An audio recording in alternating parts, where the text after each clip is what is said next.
Hello and welcome to the Unfiltered Experience with Tara and Louisa.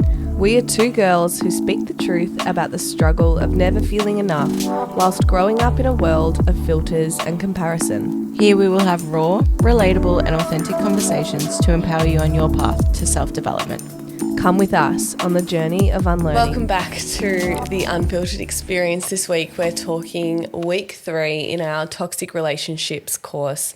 We're doing a deep dive into what our belief systems are and what our core beliefs are and what a limiting belief is. I think that we transitioned into core beliefs when we did in week 3 in the course because it's a really valuable tool to understand where your behavior generates. So where does it come from? Why do I feel like this? Why do I behave in that way? Why do I neglect or prioritize or whatever I do? It's usually based from like a core belief. And I think that understanding what we believe, because essentially our beliefs dictate the way we see reality. So understanding what we believe understands why we have motivation around what we do.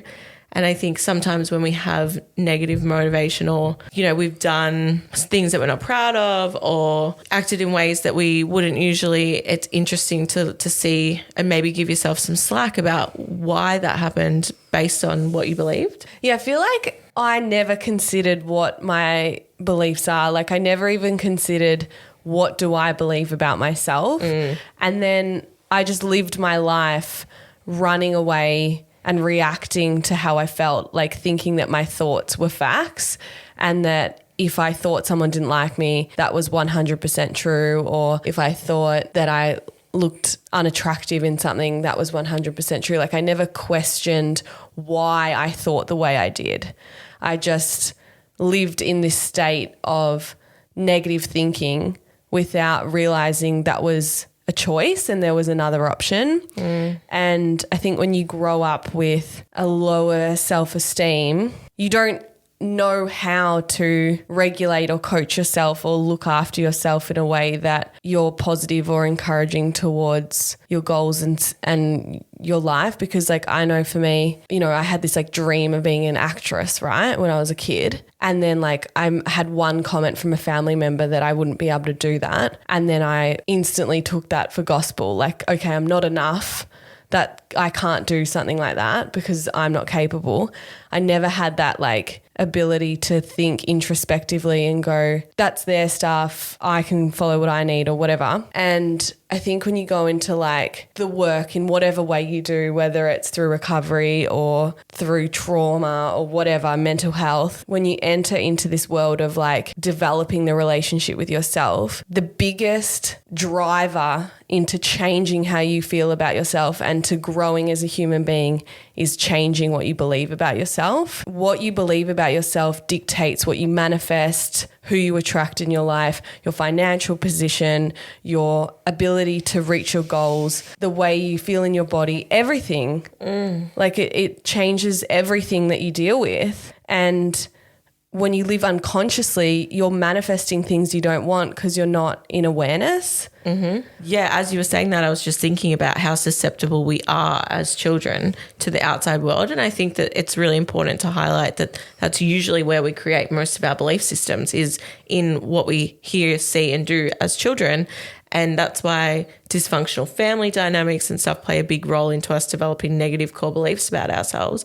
Because as a child, up until the age of 12, you are completely susceptible to your home environment. And I don't mean like 12 as in you go to high school and things get different, but I think when you're when you're in primary school, like you are completely dependent on your parents' values, morals, ideas, aspirations, dreams, political stance. Like I remember being at uni and learning about racism and about changing, the culture around us and the way we speak and celebrate certain diverse cultures and communities. And I remember being really grateful for my home environment because I never grew up with that sort of attitude. And so, yeah, I grew up with a lot of shit, but I didn't grow up, being racist, or I didn't grow up being, judgmental of other people's gender identity or sexuality. That stuff was very welcomed and accepted in my home. And so when I was learning at uni about that stuff, I didn't understand that people didn't have the same upbringing as me, but I had to learn that, what our parents give us idealistically is what we start to believe about the whole world. And, you know, in some ways that can be really damaging.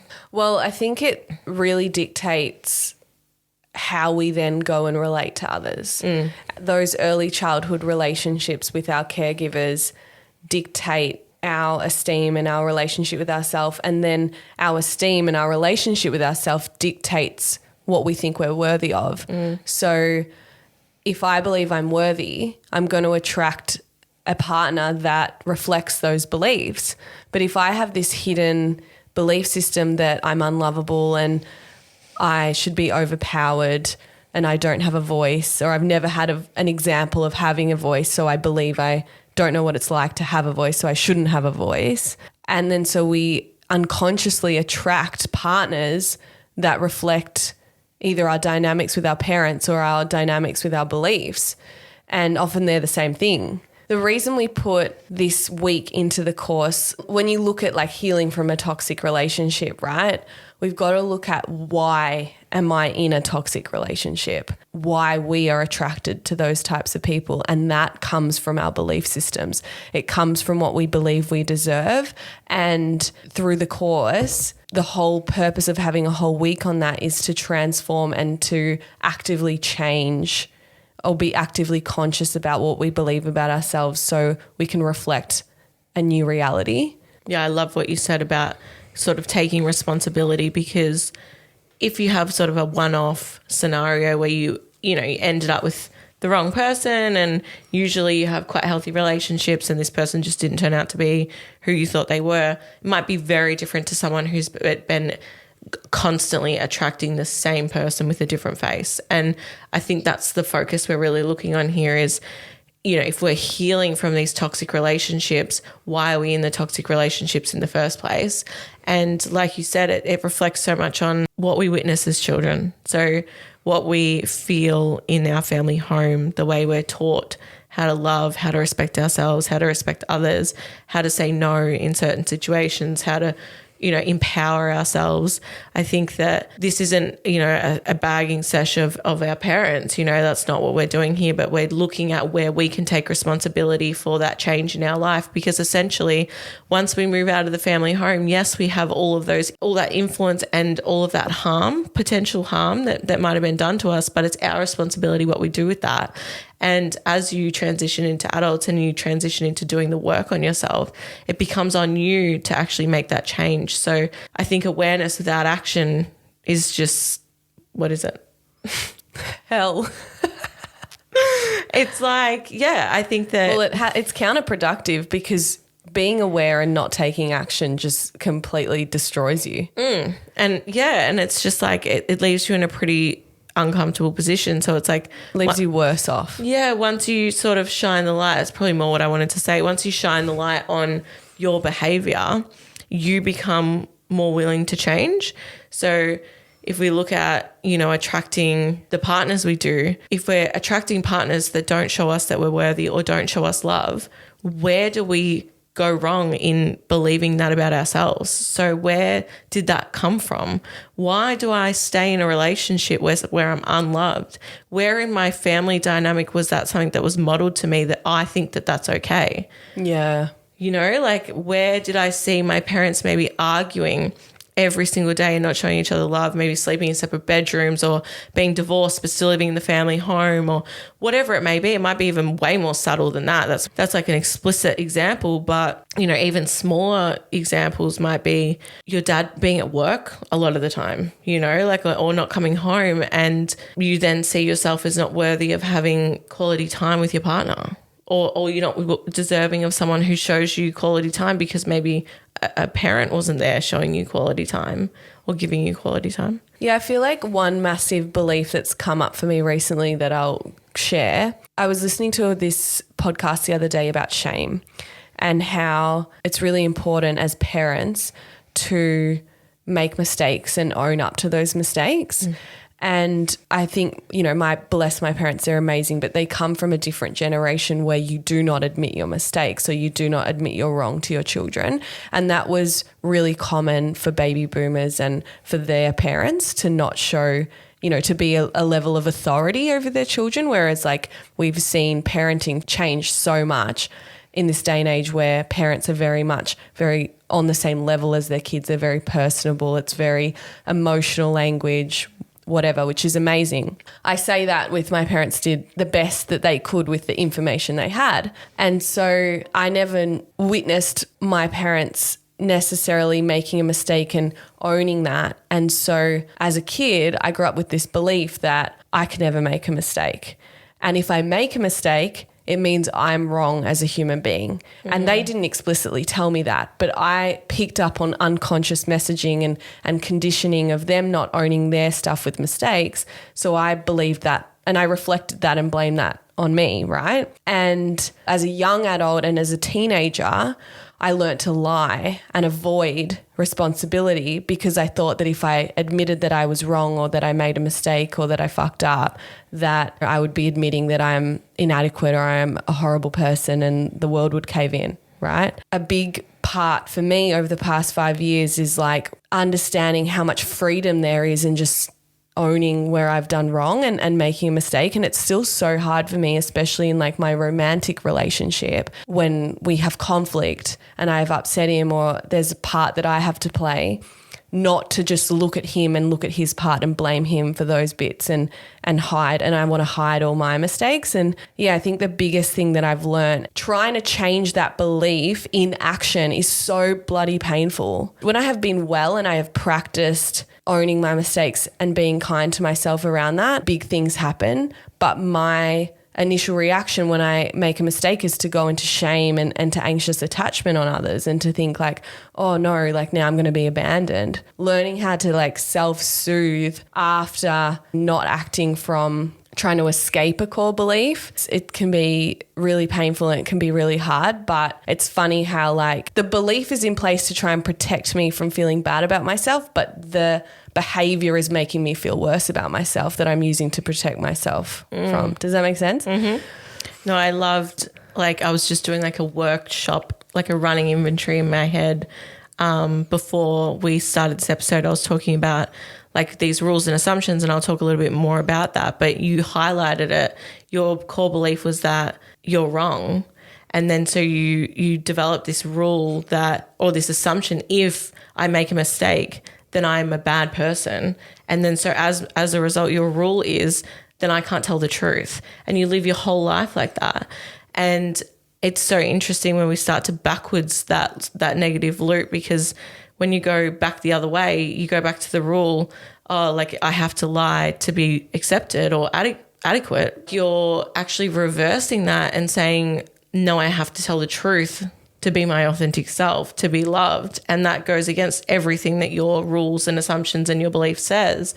But I think through the pain, when we reverse the core belief, like we generate the positive core belief. So the further we go down the list, the more we believe the opposite. Yeah. The more we practice the opposite, it becomes a belief. The closer we get to transforming the belief. Absolutely. And yeah, I think I was talking about like these rules and assumptions. And I remember when I learned this, because we all do it. Like we all have core beliefs and then we all have these assumptions. And the assumption is if, it's always an if and then a then. So if blah, blah, blah, blah, blah, then blah, blah, blah, blah. So if we think about being unworthy, so, you know, we've got some subliminal unconscious messaging as children that maybe we're not worthy of something, whatever that may be, that develops a core belief of I'm unworthy. So then your assumption will be, if I put myself in a position, then I'm going to be let down.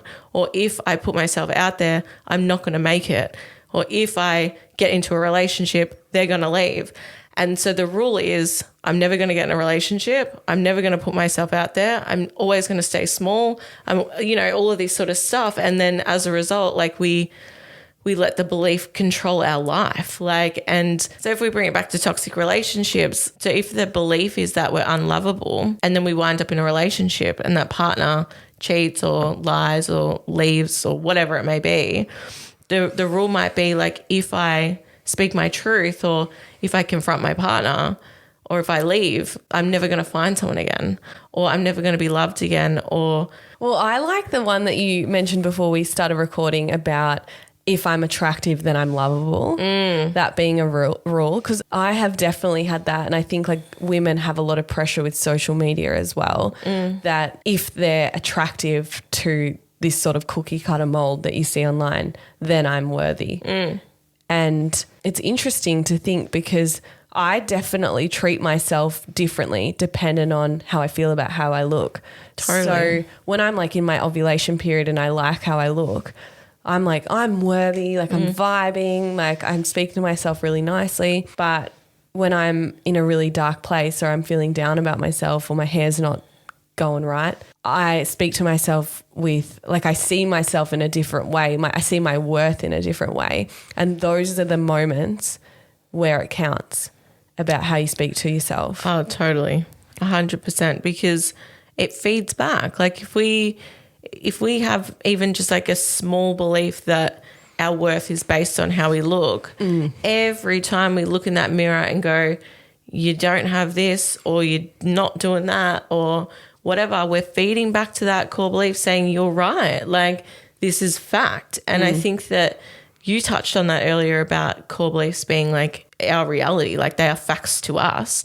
And so we're just generating evidence every time we feed back to that. And so for me, like when I was in unhealthy relationships, every fucking time I ended up with the same person in a different face, I fed back to myself, you're unworthy, you're unlovable, you're this, you're that, look at the evidence, you know? So I think it's so important to change the way we see ourselves, but we can't change that without action.